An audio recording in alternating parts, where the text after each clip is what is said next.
¿qué tal? Bienvenidos a Diálogos desde la Frontera, un programa del Colegio de la Frontera Norte.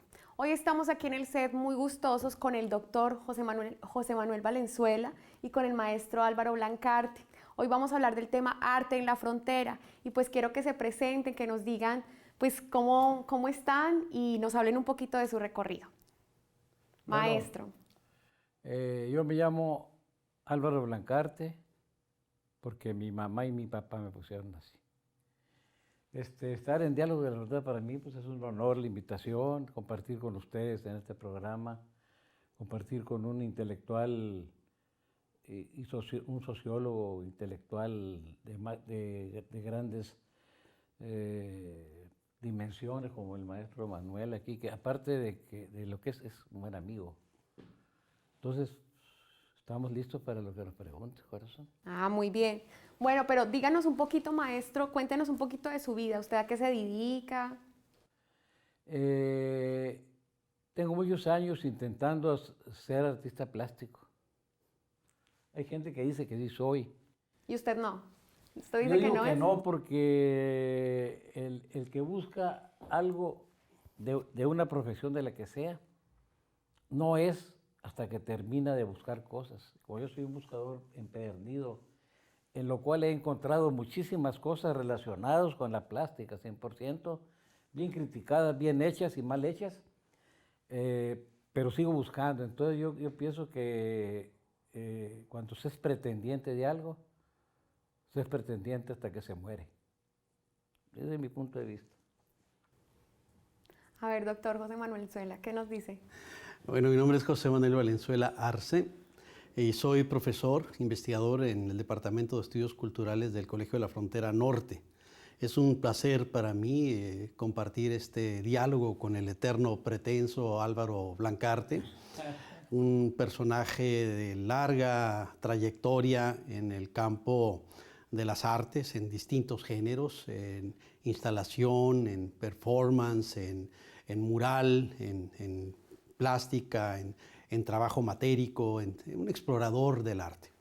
Y en mi caso particular me he dedicado al estudio de procesos socioculturales. Particularmente iniciamos un departamento de estudios culturales aquí en el Colegio de la Frontera Norte y me he interesado mucho en conocer diversas manifestaciones tanto de la cultura popular como de las diversas producciones artísticas que han significado los mundos fronterizos. Bueno, pues yo quería que ustedes empezaran a introducir el tema antes de hablarle a los televidentes quiénes son ustedes, porque vamos a hablar de este tema de arte en la frontera. El doctor Valenzuela se dedica a eso, o sea, a estudiar grupos artísticos, el cine, se dedica a la música y todo en un contexto de frontera. Ese concepto de frontera es muy importante porque vivimos en una frontera de 3.100 kilómetros que compartimos con Estados Unidos, México y Estados Unidos a lo largo, ¿no? Entonces, a mí me interesa mucho el tema, cómo el arte resignifica este concepto de frontera y es el tema que vamos a tratar durante el programa. El maestro Blancarte, pues bueno, usted es muralista, ¿no? Entonces, y tiene obras importantes en esto, en esta cuestión del arte plástico. Entonces, ¿cómo se resignifica ese tema de frontera? Ese es el tema que vamos a tratar como en todo el programa y que quiero que hagamos un diálogo, ¿no? O sea, como que ustedes nos expliquen a nosotros como espectadores y que no sabemos como mucho de este tema, que nos instruyan, ¿no? Nos den parámetros para la reflexión sobre el arte en la frontera. Regresamos.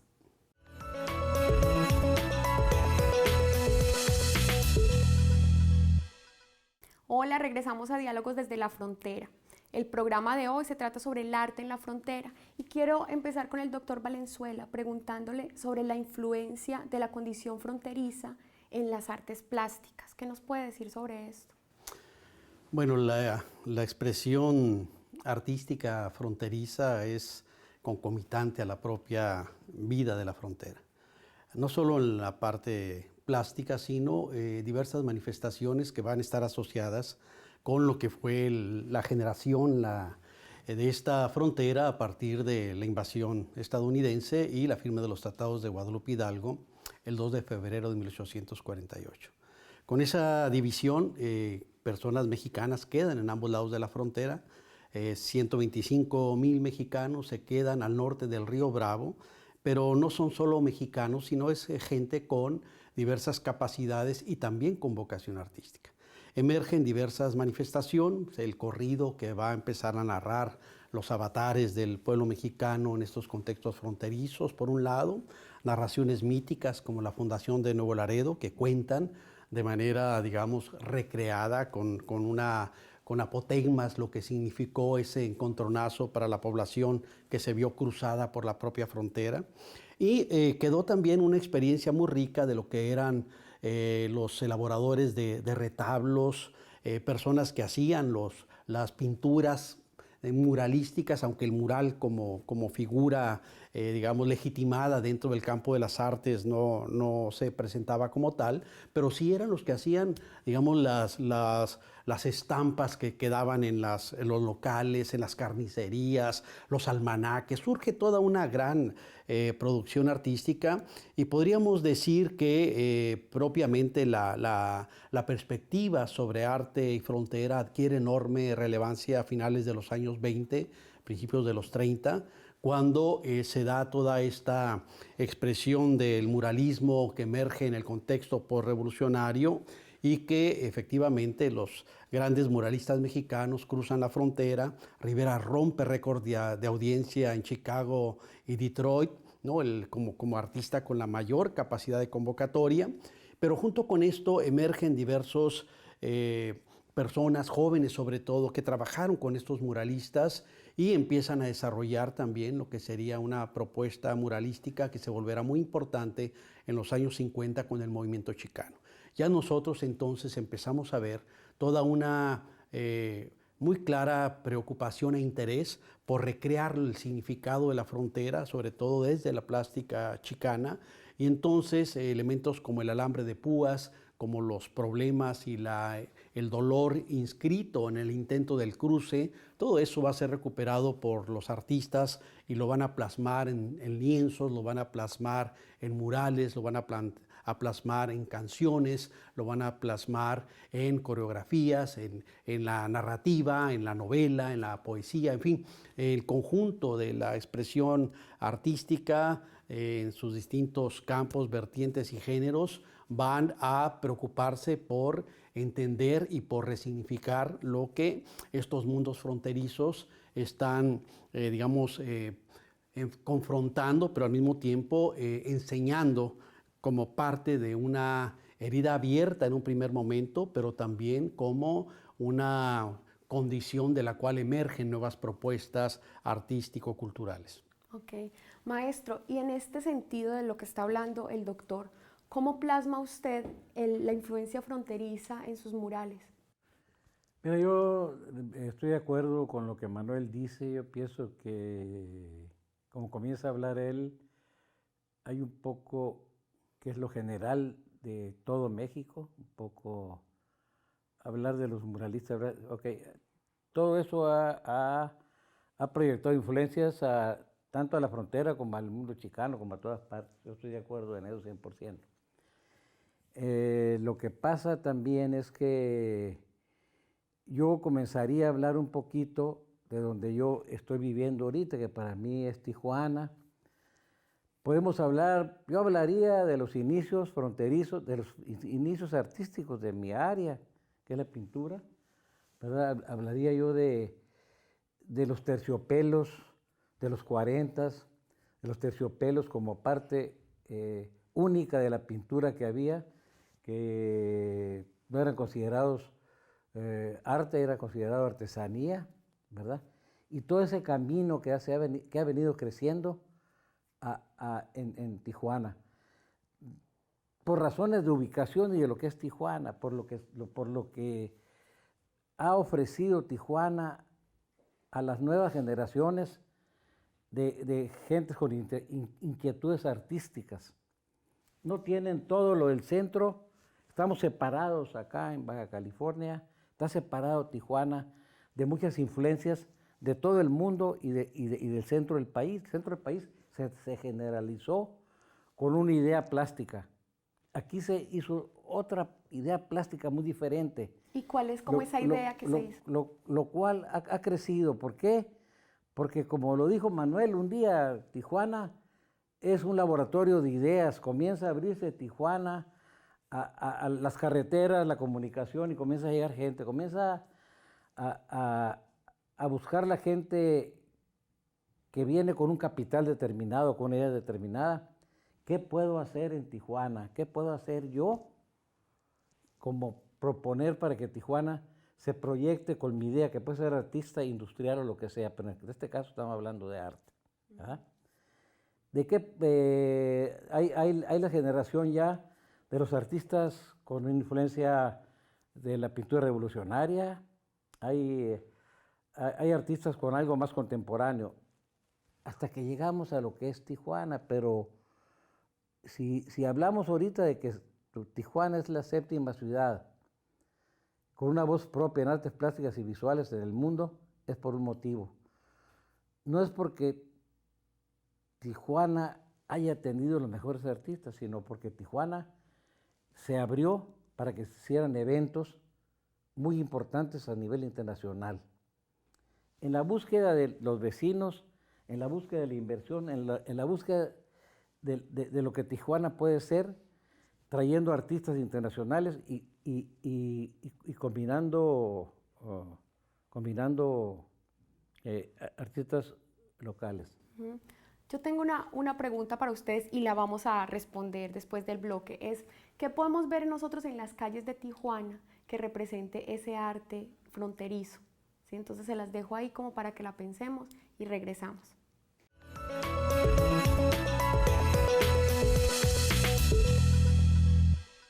Bueno, estamos de regreso en Diálogos desde la Frontera y cerrábamos el bloque anterior hablando sobre pues, las influencias, ¿no?, del arte en el significado de lo que es frontera.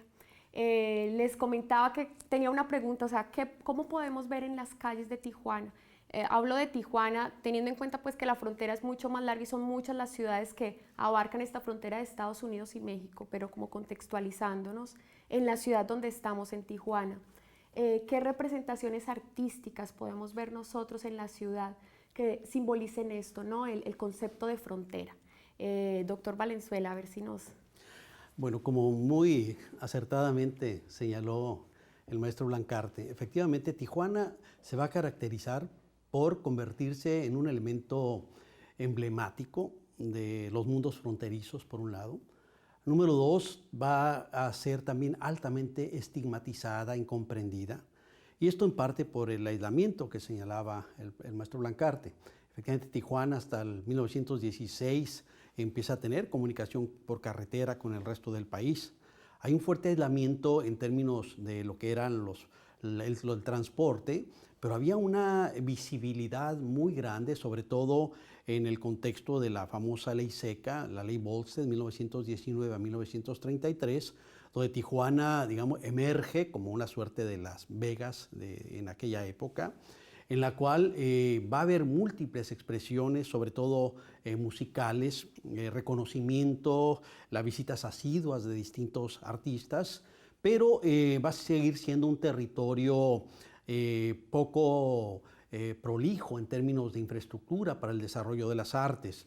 La universidad se funda en los años 50, y en los años 70 se fundan las casas de cultura, con la cual empieza un elemento incipiente pero interesante de creación. Y en los años 60 ya veíamos Tijuana como un gran referente en lo que fue el desarrollo del rock nacional, un referente, la catedral del rock nacional, pero al mismo tiempo se decía Carlos Santana, que aquí aprende a tocar, se lleva el sonido de Tijuana a San Francisco y desde ahí tiene una proyección importante. Los años 80 generan una suerte de infraestructura para el despliegue, el desarrollo del arte tijuanense. Emergen no solo instituciones como lo que sería el Centro Cultural Tijuana en el 82, el propio Colegio de la Frontera Norte en el 82, la Universidad Iberoamericana en el 82, y entonces se empiezan a vincular esta tradición de la pintura en el velvet, del terciopelo negro, que era muy característico de venta para los turistas, con lo que sería ya el desarrollo de formas de expresión de artistas que salieron a formarse o de artistas que llegaron de otro lugar y aportaron, digamos, una gran experiencia, como el caso del maestro Blancarte, que ya tenían una formación, que ya venían, digamos, fogueados en la disputa con la mirada más tradicional sobre el muralismo mexicano y querían explorar nuevas propuestas.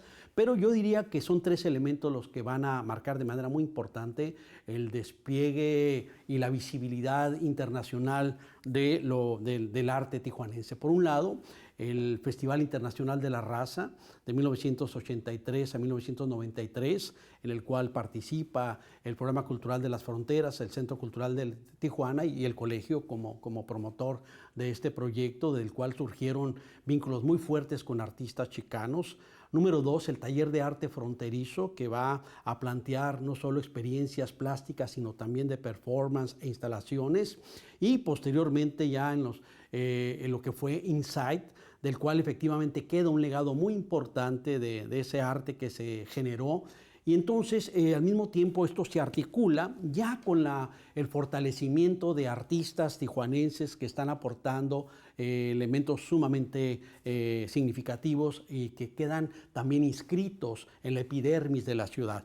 Solo señalo un último elemento que marca de manera muy clara lo que es esta reconfiguración del espacio público tijuanense, y es, por un lado, el tema del graffiti y todo lo que esto ha significado como una expresión que va a tatuar con otros elementos a la ciudad, y en segundo lugar, las propuestas formales, entre las cuales podemos encontrar los murales, como el mural Ancestros del maestro Blancarte, que efectivamente van a darle una nueva perspectiva, van a construir nuevas formas de ver la ciudad, pero también van a obligar a una reflexión distinta sobre lo que es Tijuana, lo que ha sido y el enorme potencial artístico, cultural que tiene. Bueno, pues sobre Mural Ancestros, maestro, hablaremos al regreso, ¿sí? Para que ya articulemos lo que está diciendo el doctor Valenzuela y que nos dé su opinión al respecto, ¿va? Regresamos.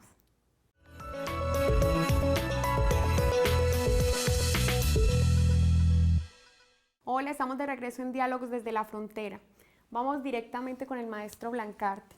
Maestro, usted últimamente hizo un mural que se llama Ancestros. Es un mural que cuando venimos, las personas que cruzan de Estados Unidos para México, se lo pueden encontrar ahí, ya en la entrada a México, en la garita de San Isidro. Cuéntenos un poco de este mural, su conceptualización. Bueno, todo viene desde hace un rato, prefiero de hace un rato porque de la idea mía de cambiar el tradicional mural mexicano, que yo lo hice, el mural tipo Diego, tipo Siqueiros, tipo Orozco, tipo Cananas, tipo Armas. Yo comencé a hacer mi primer mural al que ubico yo, que se puede llamar Historia de la Tierra. Ese lo hice en los 90 en el Secut, en el lobby del Teatro Secut. Okay. Pasó el tiempo. El segundo mural lo acabo de hacer el año pasado en la Universidad Autónoma de Baja California, en Tecate. Y un día me habló Manuel y me dice que querían un mural porque él propuso un mural en la Ciudad de México, una reunión que hubo con aduanas, con ¿qué más? Pues fue una propuesta que se hizo a la Comisión de Cultura de la Cámara de Diputados y no lo aprobaron. Bueno, lo aprobaron. Batallamos para que se aprobara un poco algunas cosas, ¿verdad? Digo, todo se puede decir, no hay problema. Pero al fin, Manuel me da la luz verde, se va a hacer el mural. Y lógicamente mis murales de esa serie, te voy a hacer un comentario independiente. Yo, por excelencia, soy un pintor abstracto.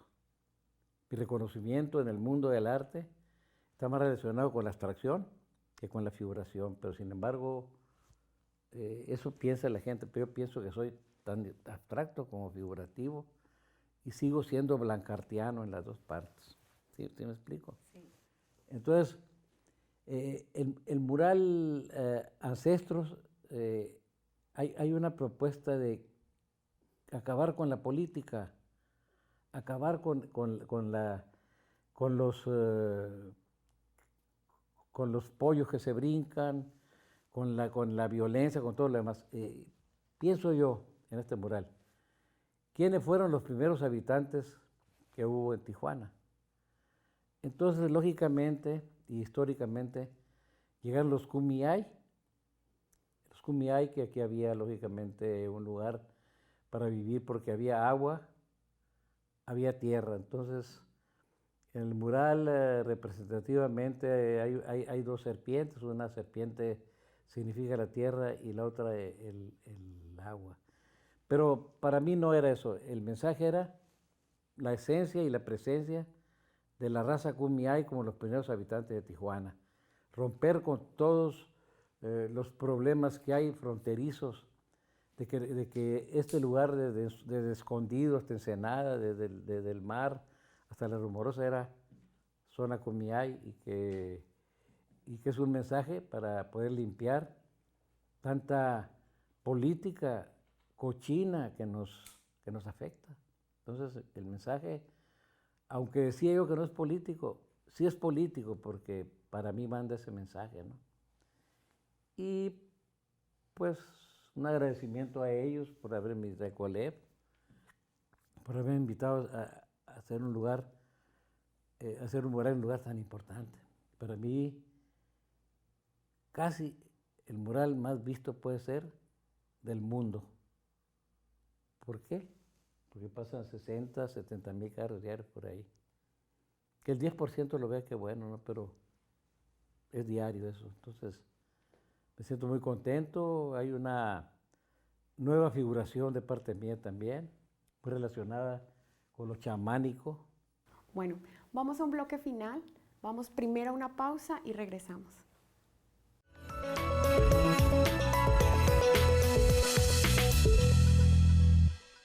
Bueno, regresamos al bloque final de Diálogos desde la Frontera. Les recuerdo que estamos con el doctor José Manuel Valenzuela y con el maestro Álvaro Blancarte. Hay dos frases que quiero retomar de entrevistas que ustedes han hecho y que me parecen como valiosas como para hacer una reflexión, ¿no? Una reflexión de cierre de este programa de Arte sobre la Frontera. Usted decía en una entrevista, maestro Blancarte, que donde hoy se levanta un muro, antes fue territorio indígena, refiriéndose al mural de ancestros. Y en otra entrevista, usted hablaba, doctor, sobre sobre el concepto de arte y frontera, no esta relación arte-frontera y migración, que los migrantes salen de la nación, pero la nación no sale de ellos, ¿no? Entonces, como con estas dos frases, quisiera una reflexión final, quisiéramos una reflexión final sobre el tema de arte en la frontera. Maestro Blancarte. Yo creo que mi frase es tan abstracta y tan concreta que está relacionada con 3.000 kilómetros que tiene que desaparecer y borrar todas las vejaciones y todo lo que ha pasado ahí. Yo creo que la frase viene siendo exclusivamente eso. Yo creo que eso es, no es más para allá. No podemos meterle literatura ni meterle nada más. Yo creo que es una raya que significa eso. Bueno, pensar arte, frontera, migración es muy amplio. Hay una gran cantidad de artistas que lo han desarrollado. Yo a lo mejor pondría algunas postales que he trabajado para reflexionar sobre esto. La primera, 1926, The Pilgrim, Charles Chaplin, El Peregrino, donde él es un prófugo de la justicia que frente a lo que serían la pólvora de la Revolución Mexicana y la posibilidad de estar en prisión en Estados Unidos, opta por caminar los mundos fronterizos. Otra postal que me gusta mucho tiene que ver con Martín Ramírez. Él fue un migrante de Jalisco de finales de los años 20, bueno, de la segunda mitad de la década de los 20. Llega a Estados Unidos, se encuentra literalmente con la Gran Depresión y él también se deprime. Y en ese contexto es encontrado debajo de un puente por agentes de la policía y lo recluyen por 32 años en un hospital psiquiátrico. Su problema es que no hablaba inglés. y entonces se dice que tiene una condición de esquizofrenia incurable. Lo que hace Martín Ramírez es pintar con lo que encuentra, papeles que él pegaba con papa, con masa de pan, con la propia comida, y pintaba con los fósforos quemados, con lo que encontraba. Él muere en el hospital psiquiátrico, nunca pudo fugarse. Su fuga fue a través del arte, un arte que muchos años después finalmente se ha reconocido y se ha presentado ya en el Museo de Arte Contemporáneo de Nueva York. Y Martín Ramírez su obra ha sido expuesta junto con Joan Miró, Marc Chagall, con María Izquierdo, con Siqueiros, en fin. Pero hay algunos, digamos, postales mucho más recientes que han sido icónicas en la representación de arte, frontera, migración. Uno de ellos es el caballo de Troya de Marcos Ramírez Serre, un caballo bicéfalo puesto sobre la frontera que representa esta condición fronteriza, indisociable, inseparable. Otro es la nube de Alfredo Yar, 1000 globos blancos inflados con helio, que representan las trayectorias de los migrantes, se sueltan y siguen sus trayectorias y representan las ánimas, el alma de los migrantes muertos. Obras como el hombre bala, ¿no? de Javier Telles, que se hizo aquí sobre la propia frontera y se lanza con un cañón, como en el circo, como un acto circense, y que representa esta perspectiva donde la frontera se reduce a los ámbitos violentos, pero también esa posibilidad del cruce a través del arte, a través de la imaginación, a través de la conjunción de voluntades. Y podría seguir citando muchos elementos artísticos. Habría que citar uno de los primeros murales que hace un artista chicano. Se dice que es el primero, yo creo que es el segundo, el mural que hizo el maestro Malaquías Montoya, aquí en la ciudad de Tijuana, en las instalaciones del CREA, ahora Injuve.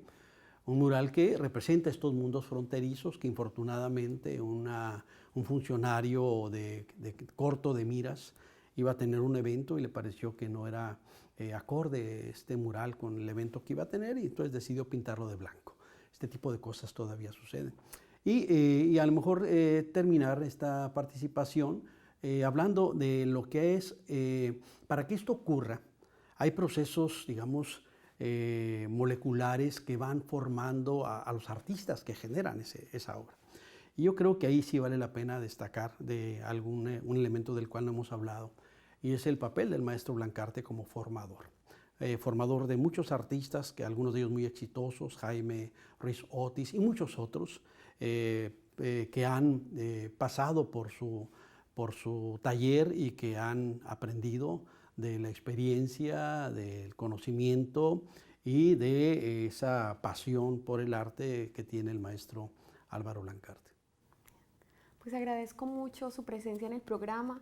Gracias, maestro, por haber venido aquí al Colegio de la Frontera Norte, por participar en este programa. Gracias, doctor Valenzuela, también por tomar su tiempo para venir hasta acá. Así llegamos al final de Diálogos desde la Frontera. Muchas gracias por vernos en casa. Nos vemos en la próxima.